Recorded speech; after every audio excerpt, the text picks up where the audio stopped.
Welcome to our 5 on 5. We're pleased to be joined by Brian Sjothun, the Director of Medford Parks and Recreation. Brian, great to see you again. Thanks so much, Greg. All right, so let's talk about these some pools. You know, is it a bond measure you guys are looking to pass? Tell us about this. Well, yeah, it's City Council has asked us to additionally explore possibly putting a bond measure on the November ballot for $14.5 million, which would be a total replacement of both Hawthorne and Jackson aquatic facilities, with Hawthorne being the year-round 50-meter pool.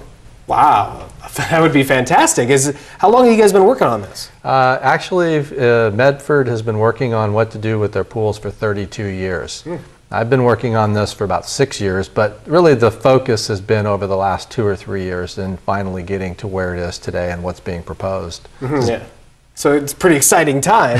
Since you've been working on this for a while and it's been an issue for a while, where are you guys going to get this money? How is it going to come about, and where will the public have some responsibility for that? Well, actually, we have a steering committee that's been put together, and if anyone wants to volunteer to be on that steering committee, they can contact our department. But this is a community grassroots effort to lead a campaign for the $14.5 million that are required by voter approval for the bonds. The average taxpayer, this would be about $40 per year on their property taxes for these construction of the 2 facilities, and the group right now is out raising money for the campaign, and I think you'll probably see something actually begin as far as that campaign sometime in June. Okay, all right, and you said $40 per year. How many years would that be? That's a 20-year bond. 20-year bond, okay, all right. And then let's see, so you guys are talking about doing a full year round cover on this pool at Hawthorne, right? That's correct. So yeah, what is going on at Hawthorne right now? I know you guys are working on some other things with that. Well, this coming Thursday, we actually will have our first master plan meeting. It'll be held at the Red Cross building, and it's open to the general public. It starts at 5:30.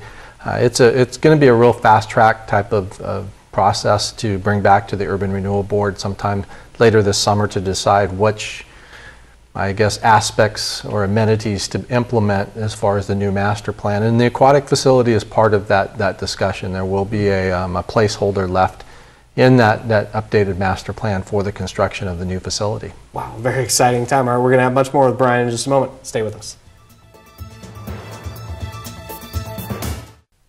Welcome back to our 5 on 5. Again, we're here with Brian Sjothun, Medford Parks and Recreation Director. So the City Council has not officially voted on this measure that you guys are talking about, but they are supporting it. Is that right?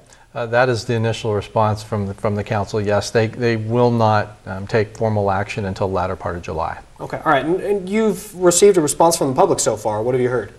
Mostly positive. Our initial results of the poll of 300 registered voters saw that it has a 64% favorable rating, wow, which was astounding. Yeah. And the emails and phone calls and the general comments that I've received in the public is that people are for this. And if it does indeed go to the ballot in November, what preparation do you guys need to do to try and get that passed? I mean, do you get the word out? You know, how does that work? That's what our steering committee will be doing, as far as more community education and getting lawn signs out and flyers, and there's a lot that goes behind that. Okay, and if it does pass, you know, how do you guys pay for it as far as maintenance and those sorts of things? That's the one thing that's still up in the air about how to fund the additional subsidy that will be required to operate these pools. So that's the last bit of information that City Council needs, and that will be going before them, I would say, in the next 30 days with a couple of options. One of them is obviously the utility bill option that the voters would need to take part in approving that, and there may be some other ways of paying for it without actually adding it to the utility bill.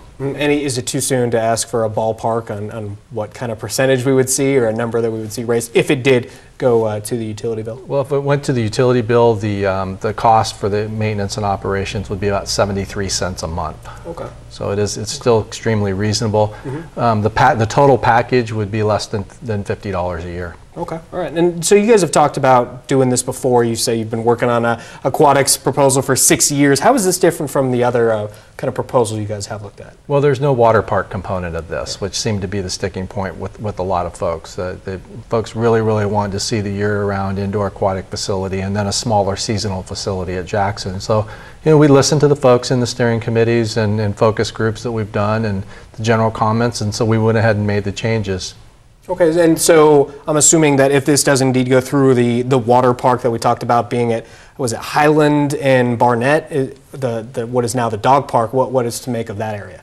That's a question that the Parks and Recreation Commission will have to address after the election to see is that an appropriate spot for a permanent dog park, which it could be, and there's the BMX track, they're always looking for room, so it may be just expanding the current uses that are already located there. Great to see you, Brian. Thanks for coming in. Appreciate it. All right. Stay with us. We'll be right back.